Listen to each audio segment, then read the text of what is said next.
Hi hello ನಮಸ್ತೆ. ಇವತ್ತು ಕ್ವಿಕ್ಕಾಗಿ ಮಾಡೋ ಒಂದು ಕೇಸರಿ ಬಾತ್ ರೆಸಿಪಿ ಮಾಡೋಣ. ಬೇಕಾಗಿರೋದು ಚಿರೋಟಿ ರವೆ, ತುಪ್ಪ, ಸಕ್ಕರೆ, ಎಣ್ಣೆ, ಕೇಸರಿ ಬಣ್ಣ ಮತ್ತು ನೀರು. ಇವಾಗ ಪ್ಯಾನ್ಗೆ ಸ್ವಲ್ಪ ತುಪ್ಪ ಹಾಕ್ಕೊಂಡು ದ್ರಾಕ್ಷಿ ಮತ್ತು ಗೋಡಂಬಿನ ಚೆನ್ನಾಗಿ ಫ್ರೈ ಮಾಡ್ಕೊಳ್ಳೋಣ.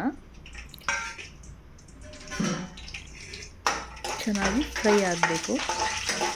ಈ ರೆಸಿಪಿ ತುಂಬ ಈಸಿ ಮತ್ತು ಕ್ವಿಕ್ಕಾಗೂ ಮಾಡ್ಬೋದು. ಈ ಹೊಸ್ದಾಗಿ ಕಲಿತಿದ್ದೀವಿ ನಾವು, ನಮ್ಗೆ ಅಡುಗೆನೇ ಬರಲ್ಲ ಅನ್ನೋರು ಕೂಡ ಬೇಗನೆ ಮಾಡ್ಬೋದು. ಸೊ ಈಸಿ ಇದೆ ಮತ್ತು ತುಂಬ ಸಿಂಪಲ್ ಆಗಿದೆ. ನೀವು ಟ್ರೈ ಮಾಡಿ ನೋಡಿ. ಇವಾಗ ಫ್ರೈ ಆಗಿದೆ, ಎತ್ತಿಟ್ಕೊಳ್ಳೋಣ. ಇವಾಗ ನಾನು ತೋರಿಸ್ತಿರೋ ಲೋಟದ ಅಳತೆಯಲ್ಲಿ ನಾನು ಮೆಜರ್ಮೆಂಟ್ ತೊಗೊಂಡಿರೋದು. ಈ ಲೋಟದಲ್ಲಿ 1 ಲೋಟ ರವೆ ತೊಗೊಂಡಿದ್ದೀನಿ ಮತ್ತು ಅದೇ ಲೋಟದ ಅಳತೆಯಲ್ಲಿ ಅರ್ಧ ಲೋಟ ಎಣ್ಣೆ, ಅರ್ಧ ಲೋಟ ತುಪ್ಪ ತೊಗೊಂಡಿದ್ದೀನಿ. ಎರಡು ಸೇರಿದರೆ 1 ಲೋಟ ಹಾಕಬೇಕು. ಆಮೇಲೆ ಅದೇ ಅಳತೆಯಲ್ಲಿ 2 ಲೋಟ ನೀರು ತೊಗೊಂಡಿದ್ದೀನಿ ಮತ್ತು 1 ಲೋಟ ಸಕ್ಕರೆ.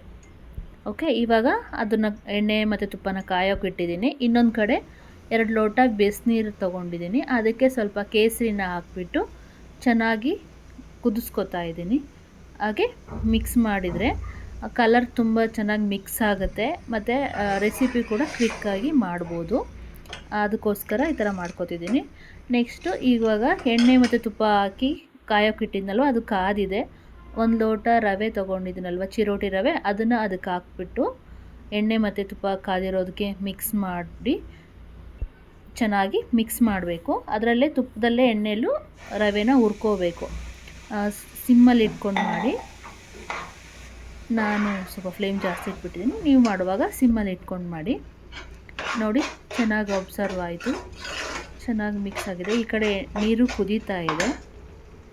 ಎಣ್ಣೆ ಮತ್ತು ತುಪ್ಪದಲ್ಲಿ ಬೇಗನೆ ರವೆ ಹುರಿದ್ಬಿಡುತ್ತೆ. 2 ಮಿನಿಟ್ಸು ಅಷ್ಟರೊಳಗಡೆ ಚೆನ್ನಾಗಿ ಎಣ್ಣೆ ಮತ್ತು ರವೆ ಮಿಕ್ಸ್ ಆಗಿಬಿಡುತ್ತೆ.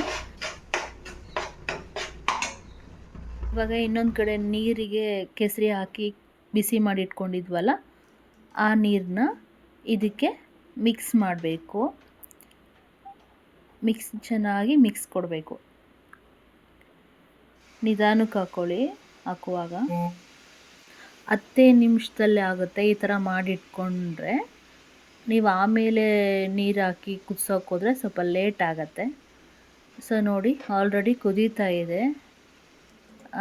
ತುಂಬ ಬೇಗ ಅಬ್ಸರ್ವ್ ಮಾಡುತ್ತೆ. ಒಂದು 2 to 3 ಮಿನಿಟ್ಸಲ್ಲೇ ಅಬ್ಸರ್ವ್ ಮಾಡುತ್ತೆ. ನೋಡಿ, ನಾವು ಅಷ್ಟು ನೀರು ಹಾಕಿದ್ವಿ ಅಂತ ಗೊತ್ತೇ ಆಗ್ತಿಲ್ಲ, ಅಷ್ಟು ಬೇಗನೆ ಅಬ್ಸರ್ವ್ ಮಾಡ್ತು.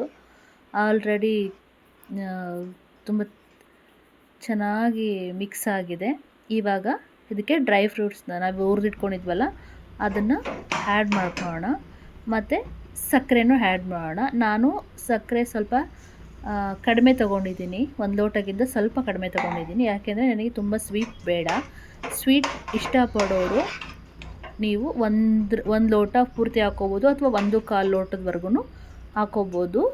ನಮಗೆ ಮೀಡಿಯಮ್ ಸ್ವೀಟ್ ಬೇಕು ಅದಕ್ಕೆ. ನೋಡಿ, ಇವಾಗ ಕೇಸರಿ ಬಾತ್ ರೆಡಿ ಆಯಿತು. ನೋಡೋಕ್ಕೂ ತುಂಬ ಚೆನ್ನಾಗಿದೆ, ಟೇಸ್ಟು ತುಂಬ ಚೆನ್ನಾಗಿರುತ್ತೆ. ನೀವು ಟ್ರೈ ಮಾಡಿ, ಕಮೆಂಟ್ಸ್ ಹಾಕಿ ಹೇಗಿತ್ತು ಅಂತ. Thank you.